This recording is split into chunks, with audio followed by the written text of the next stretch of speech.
Selamat datang di channel Wanyong. Selamat mendengarkan. Yungro pun berbisik. Dia mengatakan bahwa Direktur Keamanan Nasional itu adalah ayahnya. Teman-teman Yungro dan ayahnya tidak bisa mendengar karena suara Yungro terlalu kecil. Suho yang mendengar itu pun langsung tersenyum. Keren nih mertua gua. Dan mengatakan, kau tidak akan mendapat kesempatan untuk dibebaskan lagi.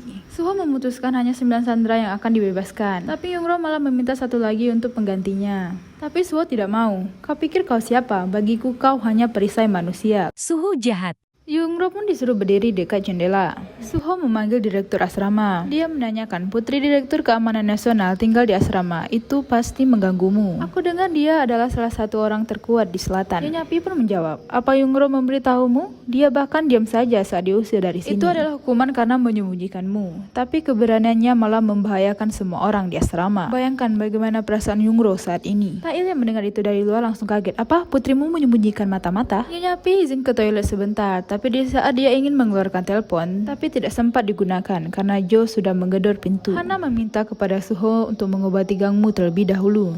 Tentu saja mereka tidak mengizinkan. Suho pergi memeriksa Ancol dan menemui Dr. Kang. Ternyata Dr. Kang memberitahukan bahwa ada penyadap di sini. Kan pesan di tangannya bahwa sebentar lagi tim SWAT akan datang. Tim SWAT di sini sejenis kayak FBI ya guys. Berarti siapakah Dr. Kang ini? Apakah dia salah satu mata-mata dari utara? Karena Suho tahu di sini ada penyadap. Suho pun langsung memberitakan untuk mengobati gangmu terlebih dahulu. Tapi Joe yang mendengar itu malah marah. Apa? Mengobati? Kita seharusnya membunuhnya. Ayahnya Yungro khawatir dan dia melihat keadaan Yungro menggunakan teropong. Sambil tertawa, Tail pun mengatakan, kau memang beban bagi kami. Bahkan sekarang anakmu menyembunyikan mata-mata. Kau seharusnya menjadi garda depan. Kau mempermalukan negara kita. Tapi Canggu hanya diam saja. Tail yang melihat itu, ya aku hanya bercanda. Istri Tail dan istri Paan sedang mengerumpi. Mereka penasaran apa harus tepat 13 peran muda yang meninggal. Mereka pun menelpon peramal dan ternyata memang harus tepat, tidak boleh kurang dan tidak boleh lebih.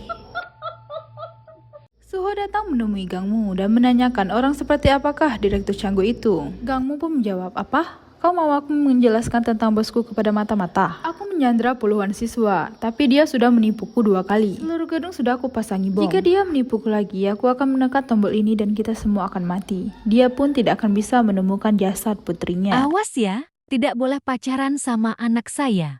Suho sengaja berbicara mendekati penyadap suara. Suho hanya sedikit menggertak. Ampuni, saya, ayah mertua salam dari Binjai. Salah utara maksudnya. Paan yang mendengar ada bom langsung mengecek apakah benar-benar ada bom yang dipasang. Tail memberitahukan rencananya. Dia sudah menyuruh Dr. Kam membius 2 mata-mata dan Hana disuruh menyingkirkan bom dan tim SWAT akan masuk. Kita akan bunuh mereka semua. Padahal rencananya Tail ini selalu gagal tapi masih aja kepedean. Tentu saja Canggu tidak mau karena takut mereka akan meledakkan bom. Gangmu datang. Hana pun memeluknya berpura-pura khawatir. Padahal emang iya sih. Hana berbisik mengatakan pistol di kotak P3K dan tim SWAT akan masuk lewat pintu darurat. Udah lama nih nggak pelukan.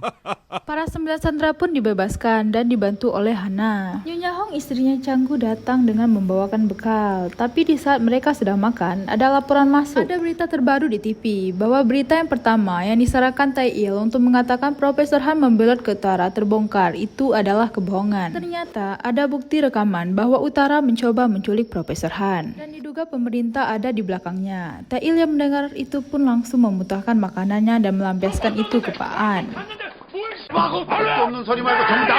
Tail mengomel dan menyuruh Paan untuk membereskan masalah ini. Dia menyuruh Paan untuk merekayasa bukti. Tapi Canggu melarangnya. Kita sudah setiap hari untuk membungkam pers, tapi tidak ada hasilnya. Mereka punya bukti yang kuat. Kita tidak bisa menutupinya dengan bukti yang dipalsukan. Terus kita harus bagaimana? Kandidat kita pasti akan kalah dalam pemilihan ini, kata Tail. Atas mereka menelpon dan ingin bertemu jam 5 sore dan harus membawakan solusi. Nyonya Hong tiba-tiba masuk dan menawari solusi. Istrinya ingin memberitahukan situasi penyanderaan ini ke media, tapi Canggu menolaknya karena ada Yungro di sana dan mereka pasti akan meledakkan diri. Tail menyarankan untuk menelpon utara dan memerintahkan anak buahnya untuk tidak meledakkan diri. Bukankah kita punya umpan 300 juta dolar? Mereka pasti tidak bisa menolaknya. Di saat media tahu bahwa kita melawan mata-mata dan menyelamatkan sandera, pasti mereka akan memilih kandidat Park Moyol, kata istrinya.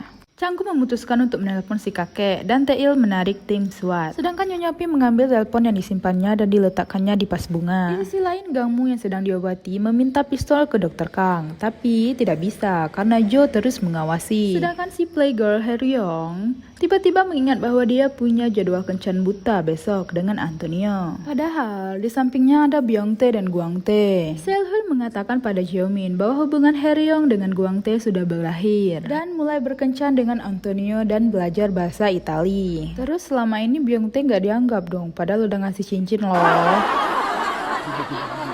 Nyonya Suryeon menagih uang yang dijanjikan si kakek, menyelamatkan putramu dan mendapatkan uang 300 juta dolar. Apakah itu mungkin? Di dalam hati Nyonya Suryeon mengatakan, walaupun itu mustahil, dia berusaha mengulur waktu. Lim Jorok yang hebat itu juga hanya seorang ayah yang menyayangi anaknya. Changgu menelpon si kakek dan mengatakan, kami terpaksa mengungkapkan penyanderaan ini ke media. Apa tidak masalah jika kau mengorbankan 3 mata-mata?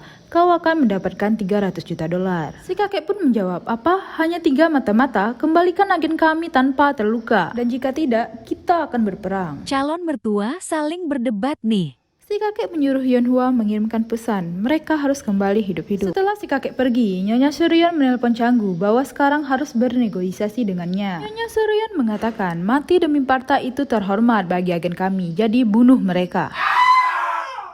Ternyata Yeonhwa menguping dan menyampaikan pembicaraan itu dengan kakek. Tapi si kakek malah tertawa.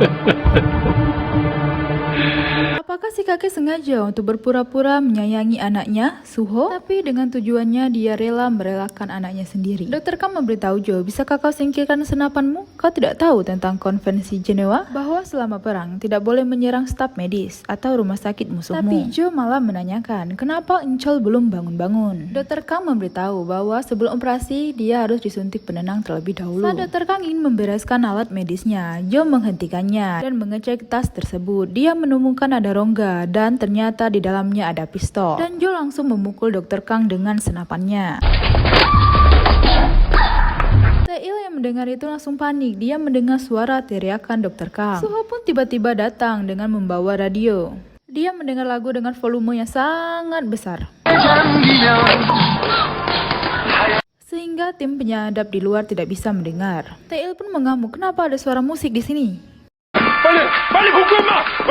Jo mengatakan kepada Suho bahwa dia menemukan pistol di tasnya Dr. Kang. Tapi Suho malah menyuruh melepaskan Dr. Kang. Sepertinya Jo ini tidak tahu kalau Dr. Kang ini adalah salah satu dari mereka. Mereka sudah menipu kita 3 kali, tapi apa? Lepaskan. Mereka semua meremehkan kita karena kau terlalu lembek.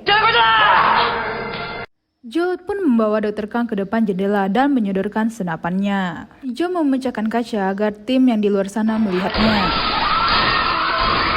Yang mengawasi dan melihatnya langsung memberitahukan kepada tim utama. Taeil yang melihat dengan menggunakan teropong, dengan marah-marah, Taeil langsung memerintahkan untuk membunuh komunis itu. Tetapi tidak bisa karena Dr. Kang menghalangi. Taeil hampir keceplosan, mengatakan beraninya mereka menyakiti kekasihnya. Suho menghentikan Jo dan mereka berebutan senjata dan pistol pun jatuh dari sakunya Jo. Hana memberi isyarat kepada Yungro untuk pergi dari sana. Tapi Gangmu malah meminta diambilkan pistol. Yungro pun mengambil pistol itu dan menyodorkannya ke Suho. Jo yang melihat itu langsung menyodorkan pistolnya ke Dr. Kang. Suho dan Gangmu mencoba untuk menenangkan Yungro dan Jo. Tapi di saat situasi mulai tenang, tiba-tiba dari luar ada yang menembak. Jo pun langsung membalas tembakan tersebut. Tapi Taeil melarang untuk membalas tembakan Jo.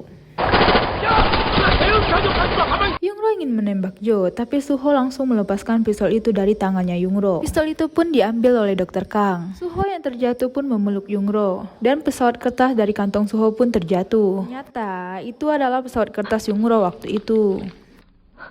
Suho yang melihat itu pun langsung mengambilnya. Dan Dr. Kang dan Jo pun melihat itu. Hana yang sudah pergi ingin melepaskan bom, tapi disusuli dengan Suho. Hana yang hampir membuka pintu, tapi Suho pun datang.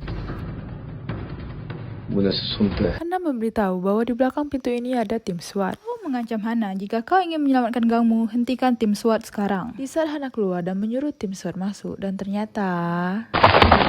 Tapi Tapi tim SWAT hanya diam saja karena Tail sudah melarang mereka untuk melakukan operasi. Suho menelpon Gamu dan dia mengatakan, bukannya kalian ingin menyelamatkan kami, tapi kenapa kalian mengirim tim SWAT? Tail yang mendengar itu langsung menyeletus, itu semua bohong, agen kami berbohong kepadamu.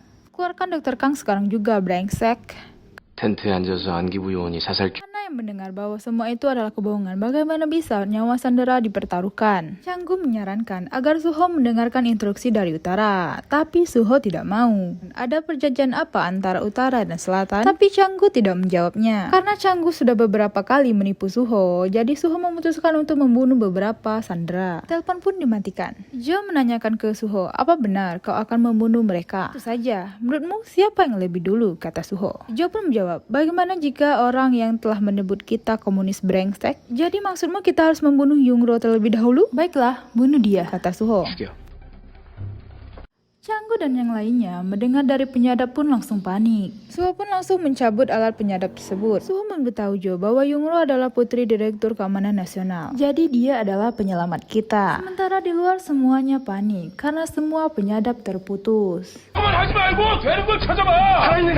Canggu yang khawatir berusaha menelpon Suho tapi tidak diangkat. Dasar menantu kurang ajar. Suho memerintahkan Jo untuk membawa Dr. Kang ke ruangan. Tapi Suho malah membuka ikatan tangannya Dr. Kang dan memberitahu bahwa semua penyadap sudah dilepas dan bisa bicara dengan bebas sekarang. Jo yang melihat itu pun heran, apa yang terjadi? Kamera Jo Gyok-chan, kau tak kenal takut dan kau layak mendapatkan kehormatan wajib militer. Aku diperintahkan ke sini untuk memulangkan kalian ke utara dengan selamat. Dan ternyata Dr. Kang ini adalah mata-mata Korea Utara yang dikenal sebagai Bukit Moran atau pahlawan Republik Korea Utara. Jo yang mendengar itu pun langsung hormat dan meminta maaf karena tidak mengenalinya.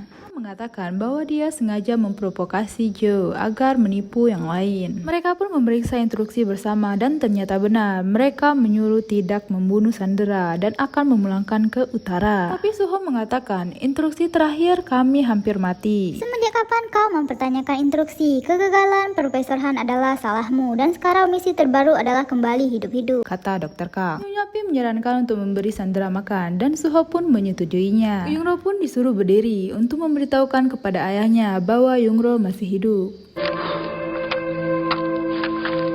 Hari sudah malam, Suho pun mengajak Yungro untuk makan. Tapi Yungro tidak mau, bukankah aku hanya perisai manusia bagimu? Di saat Suho ingin pergi, Yungro pun menanyakan tentang pesawat kertas itu. Kenapa ada padamu? Jangan bilang kau ke asrama gegara pesawat kertas itu. Tiba-tiba ada siaran televisi menyiarkan bahwa Yungnu kakak yang Yungro meninggal dunia.